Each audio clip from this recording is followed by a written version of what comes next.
Hai, Assalamualaikum warahmatullahi wabarakatuh. Aku Novita Kusumawardhani, mahasiswi Studi Hubungan Internasional IISIP Jakarta. Di video ini aku cuma sedikit mau sharing-sharing aja sih ke kalian, mau cerita-cerita tentang keluh kesah aku selama daring. Terus beberapa tema mata kuliah yang menurut aku tuh ada relevansinya sama kehidupan sehari-hari. Terus ada beberapa pesan-pesan moral yang bisa aku kasih ke kalian terkait COVID-19 ini. Aku juga mau sedikit memotivasi kalian tentang hal yang bisa kita lakukan di 5 tahun ke depan. So, kita langsung lanjut aja ke pembahasan. Di semester ini aku ngambil mata kuliah Jepang dan Negara Industri, dan ternyata ada materi-materi yang benar-benar menurut aku tuh menarik banget, dan itu ada relevansinya dengan kehidupan sehari-hari. Contohnya seperti Bank Developmental State in Singapore, dimana kita tahu Singapura itu sekarang udah menjadi negara industri baru kan, udah gitu percepatan pembangunan di sana tuh benar-benar cepat banget. Dan ternyata setelah aku cari tahu ada peran Konfusianisme di sana. Perannya itu tidak hanya dalam pemerintahan aja, tapi untuk kehidupan sehari-hari warga negaranya pun menganut ajaran itu. Jadi gak heran banget ketika kita tahu warga negara Singapura itu sangat disiplin, sangat sopan santun, dan karena memang itu pengaruh dari ajaran Konfusianisme. Kita tidak menganut ajaran itu, tapi kita bisa mengambil hal-hal positif dan aplikasikan itu untuk kehidupan kita sehari-hari.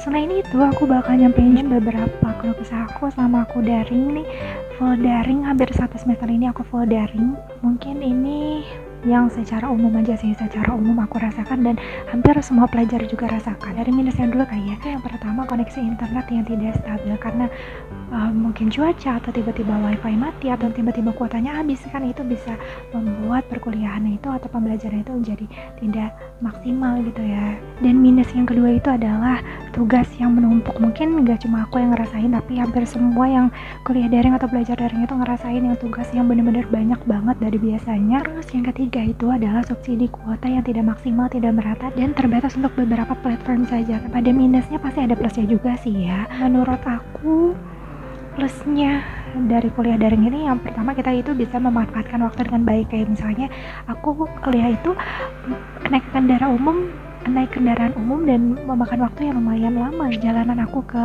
kampus, dan itu selama daring aku bisa gunakan untuk hal-hal yang lebih produktif lagi.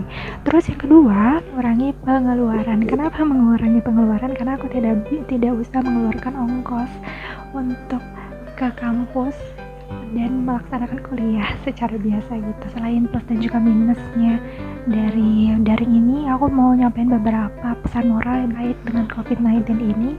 Pertama itu, kita harus bisa lebih bersyukur atas kesehatan yang kita punya gitu, karena kesehatan itu sekarang jadi kunci utama nih untuk memperjuangkan kehidupan kita gitu ya. Selain itu, kita tidak boleh mengabaikan tentang kebenaran dari COVID-19 itu, karena memang banyak sekali orang-orang yang sudah terkena dampak dari COVID-19 itu.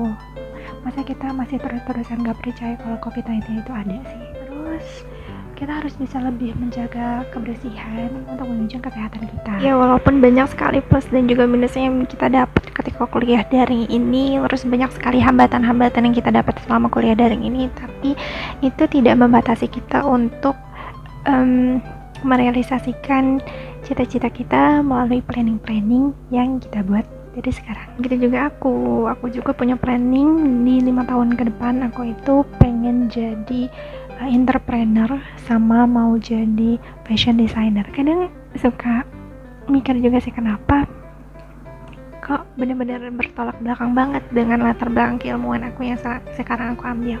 Tapi semua alasan itu akan aku sampein di video selanjutnya. Kamu jangan lupa untuk nonton video aku selanjutnya, karena aku bakal nyampein alasan aku kenapa aku memilih jurusan yang tidak sesuai dengan hal yang aku cita-citakan. Aku akan memberikan sedikit motivasi juga untuk kalian untuk percaya dengan apa yang ada dalam pikiran kalian dan keyakinan kalian. Oke, segitu aja penjelasan dari aku mungkin untuk video ini.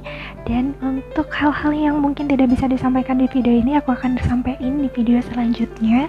Terima kasih untuk kalian yang udah nonton sampai akhir. Bye. Assalamualaikum.